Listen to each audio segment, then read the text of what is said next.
Welcome to Sravani's media. ఎప్పుడైనా సరే వ్యాపారం బలపడాలంటే అనుకూల వాతావరణం ఉండాలి. ప్రభుత్వ విధానాలు, రాజకీయ సుస్థిరత వంటి అంశాలు కీలక పాత్ర పోషిస్తాయి. కానీ 2019 నుంచి 24 వరకు ఇవి ఏపీలో లోపించాయి.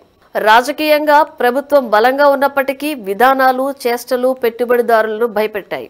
అదే 2024లో అధికారంలోకి వచ్చిన కూటమి సర్కారుకు శాపంగా మారింది. కూటమి సర్కార్ పెట్టుబడులను ఆకర్షించే విషయంలో ఎంత ప్రయత్నం చేసినా సాధ్యం కాలేదు.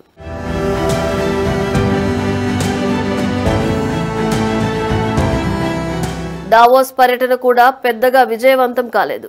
ఈ సమయంలో గూగుల్, మైక్రోసాఫ్ట్ వంటి అగ్రగామి ఐటీ కంపెనీలను ఆహ్వానించే పనిలో పడింది సర్కార్. మంత్రి నారా లోకేష్ ఐటీ రంగాన్ని గాడిలో పెట్టేందుకు తీవ్రంగా కష్టపడ్డారు. అందులో భాగంగా గూగుల్ ని రాష్ట్రానికి తీసుకొచ్చారు. దీనితో ఐటీ రంగానికి బూస్ట్ దొరికినట్టు అయింది.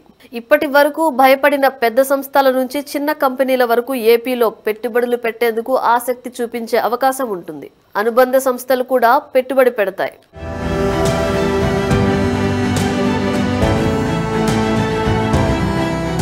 ఆటోమొబైల్ రంగానికి కూడా ఇది ఊతమిస్తుంది. రియల్ ఎస్టేట్ రంగం కూడా పుంజుకుని రెవెన్యూ శాఖ ఆదాయం సైతం పెరిగే అవకాశం ఉంటుంది. మరిన్ని కంపెనీలు ఏపీలో అడుగుపెట్టేందుకు ముందుకు వచ్చే అవకాశం ఉంటుంది. దీనితో ఇప్పుడు ప్రముఖులు హర్షం వ్యక్తం చేస్తున్నారు. అప్పట్లో మైక్రోసాఫ్ట్ తీసుకొచ్చి దేశ ఐటీ పరిశ్రమ గతిని మార్చిన సీఎం చంద్రబాబు ఇప్పుడు గూగుల్ తో గేమ్ చేంజ్ చేస్తారని ధీమా వ్యక్తం చేస్తున్నారు. $7 బిలియన్ పెట్టుబడి ఏపీకి ఆక్సిజన్ కు మించి అంటున్నారు పరిశీలకులు.